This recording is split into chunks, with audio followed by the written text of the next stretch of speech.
దేవుని పరిశుద్ధ నామమునకు మహిమ చేయును గాక. మరొక వాగ్దానంతో మీ ముందుకు రావడానికి ప్రభు చూపిన కృపను బట్టి ప్రభువుని నేను ఘనపరుస్తున్నాను. ఈ దినమందు దేవుడు మనకి ఇస్తున్న వాగ్దానం కీర్తనల గ్రంథం 121వ కీర్తన 5వ వాక్యాన్ని ప్రభు మనకు వాగ్దానం ఇస్తున్నారు.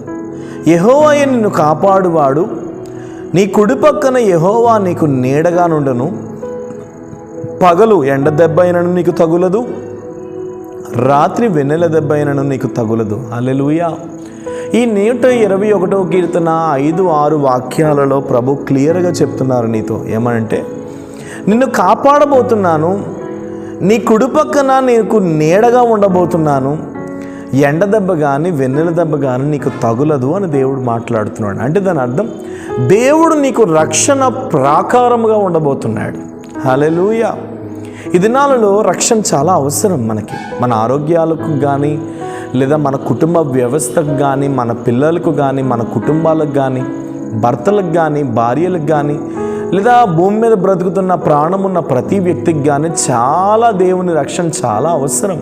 ఎందుకు అనంటే, ఆయనంటూ మనల్ని కాపాడకపోతే మనకు ఉనికి లేదు.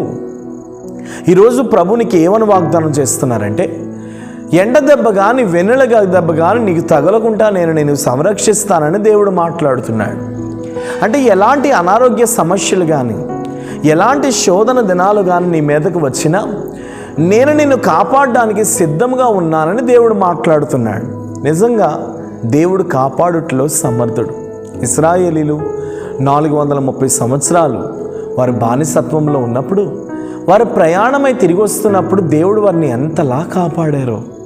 ప్రతి క్షణం వారికి ఆహారం పెడుతూ, వారికి వస్త్రంనిస్తూ, వారికి త్రాగడానికి నీరిస్తూ, వారిని నడిపిస్తూ, వారిని పోషిస్తూ, వారికి ధైర్యపరుస్తూ, నేనున్నానని చెప్తూ, వెన్నెలతో లేదా అర్ధరాత్రి వేళ, పగటి వేళ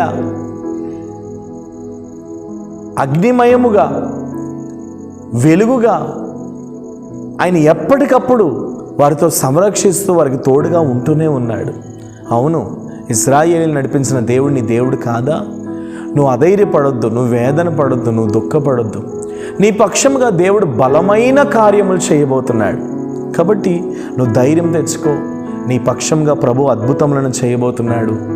నువ్వెక్కడైతే కృంగిపోతున్నావు, నువ్వెక్కడైతే సోలిపోతున్నావు, నువ్వెక్కడైతే భయపడుతున్నావో ఆ స్థలంలోనే ప్రభు నిన్ను ధైర్యపరచబోతున్నాడు. కాబట్టి ఈరోజు దేవుడు అంటున్నాడు, నీ కుడి పక్కన ఆయన నీకు నీడగా ఉండబోతున్నాడు, అండగా ఉండబోతున్నాడు, నిన్ను నడిపించబోతున్నాడు, నిన్ను ధైర్యపరచబోతున్నాడు. కాబట్టి దిగులు పడవద్దు, ఏ విషయాన్ని బట్టి నువ్వు కృంగిపోవద్దు. ప్రభువే నీకు అండగా ఉండి నిన్ను ధైర్యపరచబోతున్నాడు. ప్రార్థన.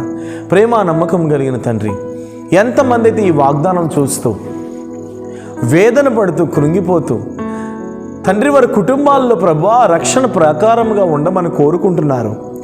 యేసు నామములో వారి కుటుంబాలలో మీరు రక్షణ ప్రాకారముగా ఉందురుగా కానీ ప్రార్థిస్తున్నాను.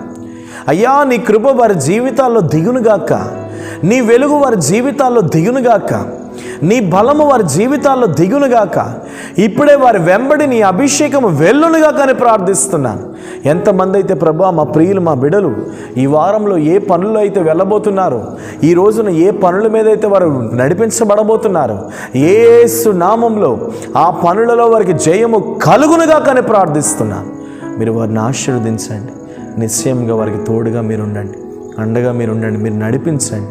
మీరే ధైర్యపరిచి వారి మార్గములలో మీరు తోడుగా ఉండి మీరు స్థిరపరచమని యేసు నామం నీ ప్రార్థన అడుగుచున్నాను తండ్రి. ఆమేన్. ప్రభు కృప మీకు తోడై ఉండును గాక. ధైర్యంగా ఉండండి. మీ కొరకు అనునిత్యం ప్రార్థన చేస్తున్నాం. మీరు ఎవరికైనా అవసరం ఉంటే కాంటాక్ట్ చేయండి. ఖచ్చితంగా మీ కొరకు మేము ప్రార్థన చేస్తాం. God bless you. Praise lord.